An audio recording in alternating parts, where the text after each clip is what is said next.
এর জন্য যে ঘোরাঘুরি করা লাগতো, এর জন্য যে মানুষের কাছে পদলেহন করতে হতো, আল্লাহ রাব্বুল আলামিন আমাদেরকে সেই সময়টুকুকে পরিবর্তন করে একটা সুসময় আমাদেরকে দান করেছেন। এটা দুনিয়ার বুকে অনেকে অনেক ক্রেডিট নিতে পারে। অমুকে মাস্টার মাইন্ড, তুমুকে হ্যান্ড করেছে, তুমুকে ঘোষণা দিয়েছিল, এইগুলা যা বলবে, যারা বলবে তারা আল্লাহ রাব্বুল আলামিনের সাথে গাদ্দারি করবে। আল্লাহ রাব্বুল আলামিনের ইচ্ছা ছাড়া এই বাস্তবতায় আমাদের সামনে আসার সম্ভাবনা ছিল না, ঠিক না? অতএব আমরা আল্লাহ রাব্বুল আলামিনের কাছে কৃতজ্ঞ হচ্ছি, আলহামদুলিল্লাহ। দ্বিতীয় যেই কথাটি এই দেশের মানুষ বোঝে, কিন্তু এই দেশের এক শ্রেণীর মানুষের কারণে তারা স্বীকার করে না, সেটি হচ্ছে তাওহীদপন্থী মানুষ, ইসলামপন্থী মানুষ, যারা আল্লাহ রসুলকে ভালোবাসে, যারা মরার পরে জান্নাতে যাওয়ার জন্য শহীদি তামান্না হৃদয়ে রাখে, ওই সকল পরিবারের সন্তান এবং সেই সকল শিক্ষায় শিক্ষিত হওয়া মানুষেরা রাস্তায় নেমেছিল বলে, কথা বলেছিল বলে, মসজিদগুলো থেকে জুমার খুতবা চলমান ছিল বলে ওই ম্যান্ডেটগুলো মানুষের হৃদয়ের মধ্যে ধারণ করা ছিল, তারই এক বিস্ফোরণ হয়েছিল ইসলামপন্থীদের দ্বারা। অন্য যারা ক্রেডিট নেয় এরা ধান্দাবাজ। মূল রক্ত দিয়েছে ইসলামপন্থীরা, তাওহীদপন্থীরা। ইসলামপন্থীরা না থাকলে বাংলাদেশের এই নতুন বাংলাদেশ দেখার স্বপ্ন হতো না।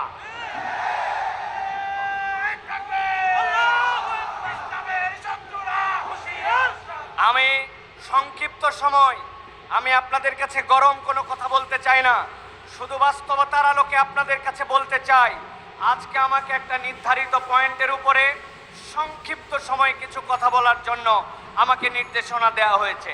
প্রিয় ভাইয়েরা, গরম বক্তব্য আমরা শুনি, মুহূর্তের মধ্যে গরম করে ফেলতে পারি আমরা, এটা আমাদের সামগ্রিকভাবে স্পিরিটকে ধারণ করে না। যদি আমরা হৃদয় থেকে ইসলামের একটা চেতনা লালন না করি, তাহলে আমাদের মধ্যে ডান বাম, সামনে পিছনে, উপর নিচ বিভিন্ন দিক থেকে ষড়যন্ত্র আসবে, শয়তানের বাধা আসবে, আমরা সেই সময় টিকে থাকতে পারবো না। এই জন্য আজকে আমাদের আলোচ্য বিষয় সংক্ষিপ্ত সময়ে, সেটি হচ্ছে দ্বীনের বিষয়ে আমাদের ঐক্যবদ্ধ থাকার গুরুত্ব এবং পদ্ধতি কি হবে। এখানে একজন লোক যদি হাত তুলে আমাকে বলেন যে হুজুর, দ্বীনের বিষয়ে, ইসলামের বিষয়ে, ইমানের বিষয়ে, তাওহীদের বিষয়ে, আল্লাহ রসুলের বিষয়ে আমাদেরকে ঐক্যবদ্ধ থাকতে হবে, এই ঐক্যবদ্ধ থাকার প্রয়োজন নাই, অথবা ঐক্যবদ্ধ থাকতে হবে, এইটা আমি বুঝি না। আমি বিশ্বাস করি এখানে একজন লোক নাই যে বলবে যে ঐক্যবদ্ধ থাকার দরকার নাই। এরকম কোনো লোক আছে ভাই? একটু আওয়াজ দিয়েন ভাইজান, আছে ভাই? নাই। কিন্তু আমার যে বিষয়টি আপনাদের কাছে উপস্থাপনে সংক্ষিপ্ত সময়ে 6টা পয়েন্টের আলোকে করতে চাই, সেটি হচ্ছে ঐক্যবদ্ধ থাকার গুরুত্ব আমরা বুঝি, কিন্তু ঐক্যবদ্ধটা থাকবো কেমনে? আমাদের মধ্যে তো মুহূর্তে মুহূর্তে ফাটল ধরে যায়, উমুকে উমুকের কাছে বিক্রি হয়ে যায়, তুমুকে তুমুকের কাছে বিক্রি হয়। এই দেশে কথা আছে, আগের রাত্রে এক কাপ চা আর একটা বিড়ির কাছে বাঙালি তার ভোট বিক্রি করে দেয়, ঠিক কিনা?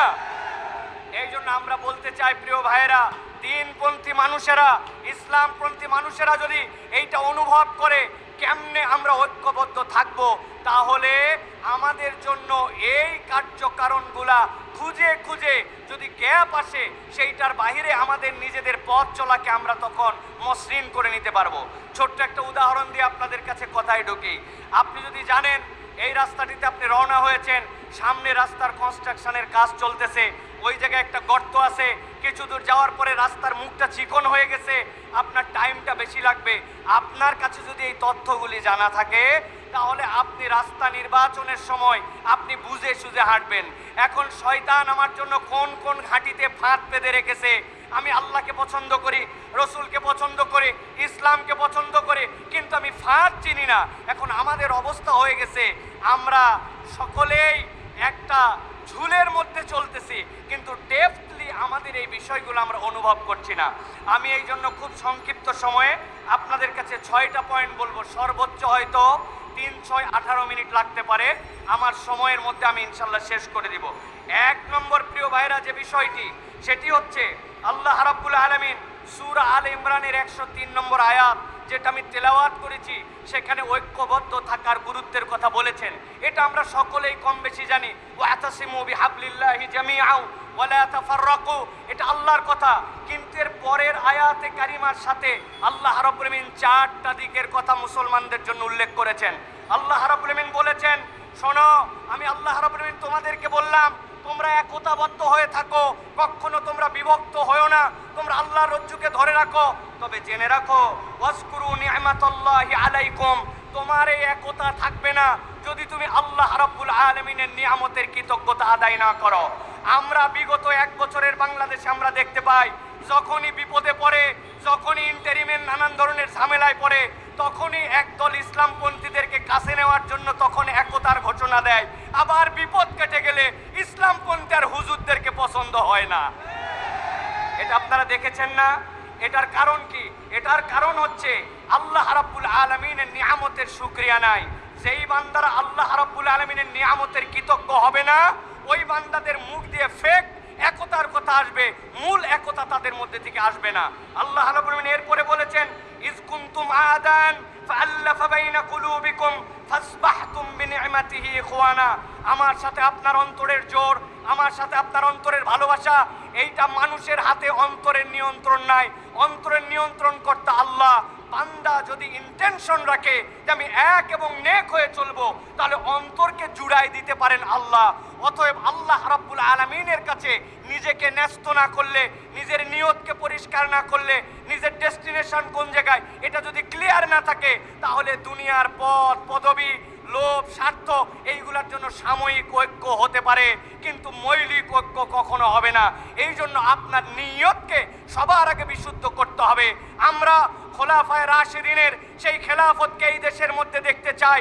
আমরা আল্লাহ রসুলের আইন অনুযায়ী দেশের প্রতিটা ঘর শাসিত হবে সেইটা দেখতে চাই। আল্লাহ রসুলের অনুশাসনের নিয়ম অনুযায়ী এই দেশ শাসিত হবে এই স্বপ্ন দেখতে চাই। হতে পারে সেটা 5 বছর পরে, হতে পারে সেটা 500 বছর পরে, কিন্তু ইমানদারের ইন্টেনশন যদি পরিষ্কার হয়, আল্লাহ রাব্বুল আমিন তার কাজের মধ্যে বরকত দিবেন, ঠিক কি না? অতএব এইটা হচ্ছে একটা গুরুত্বপূর্ণ জিনিস প্রিয় ভাইরা। আমি এই জন্য আপনাদের কাছে এই প্রথম পয়েন্টে বলবো, প্রিয় ভাইরা, আল্লাহ রাব্বুল আলামিনের রজ্জুকে আঁকড়ায় ধরতে হবে। আল্লাহ রাব্বুল আলামিনের রজ্জুকে আঁকড়ানোর ক্ষেত্রে দুইটা জিনিসকে গুরুত্ব দিতে হবে, অন্তরের মালিক আল্লাহ আর আল্লাহর নিয়ামতের কৃতজ্ঞতা আদায়। বান্দা যদি আল্লাহর নিয়ামতের কৃতজ্ঞতা আদায় করে আর এই অন্তর আল্লাহ ঠিক করে দিতে পারেন, এই নিয়তকে সামনে রেখে নিয়ত সহি করে চলে, তাহলে আমাদের ঐক্য টিকে থাকবে। নচেত নানান ঢেউ আর বাতাসে এসে আমাদের ঐক্যকে খেয়ে ফেলতে পারে। প্রিয় ভাইয়েরা, আমরা যদি দেখি ঐক্য গড়ার উপায় কি, আমাদের সালফে সালেহিনরা বলেছেন 5টা বিষয়ের উপর আমাদের ঐক্য হতে পারে। 1 নম্বর, আকীদা এবং মৌলিক বিষয়ে আমাদেরকে সব সময় এক হয়ে থাকতে হবে। 2 নম্বরে, আল্লাহ এবং তার রাসূল সাল্লাল্লাহু আলাইহি ওয়াসাল্লামের কথাকে প্রাধান্য দিতে হবে। আল্লাহ রসুলের কথার উপরে আপনার কোনো বক্তব্য থাকতে পারে না। আল্লাহ এবং তার রসুলের কথাই শেষ কথা, এইটার উপরে আমাদের ঐক্যে আসতে হবে। 3 নম্বরে, প্রিয় ভাইয়েরা, পরস্পরের ভুল ক্ষমা করা এবং খুঁত না ধরা। আমরা কেউ একটু কিছু করলেই তার ভুলকে বড় করে হাইলাইটস করে দেই, ছোট্ট একটু বিষয়কে ফুলায়া ফাঁপায় আমার স্বার্থের বিরুদ্ধে গেলে ব্যাপক করে দেখায়।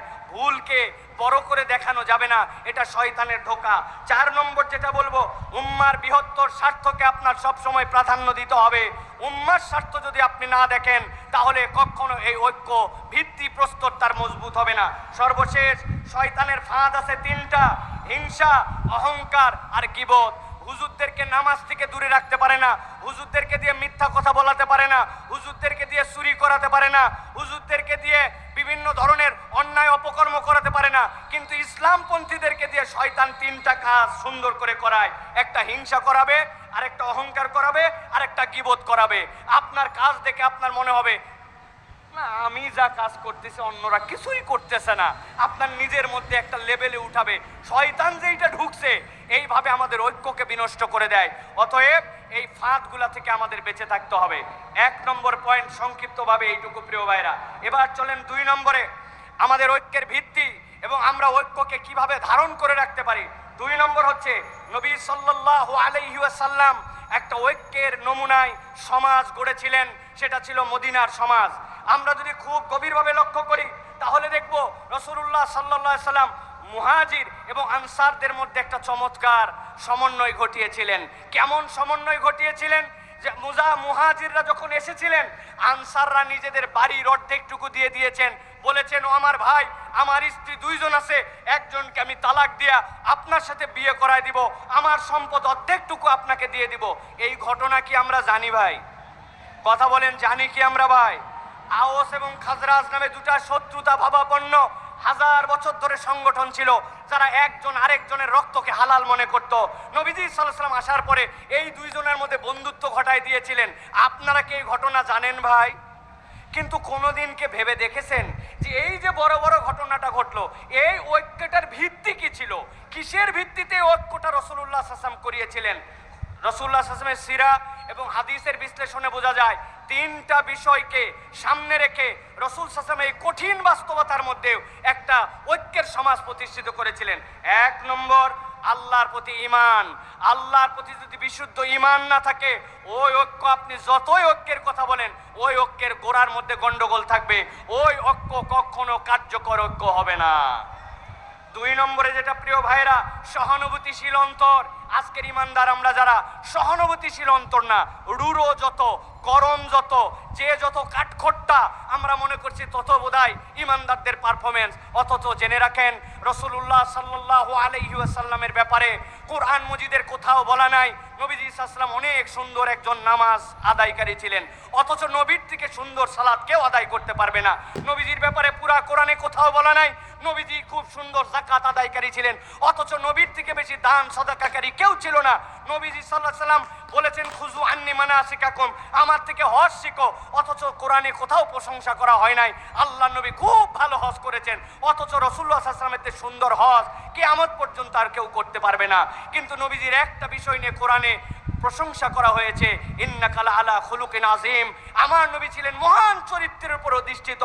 আজকের মুসলমান নামাজি, আজকের মুসলমান হাজি, আজকের মুসলমান টুপিওয়ালা, আজকের মুসলমান ওজিফাওয়ালা, কিন্তু আজকের মুসলমানের আখলাক আমাদের সুন্দর নয়।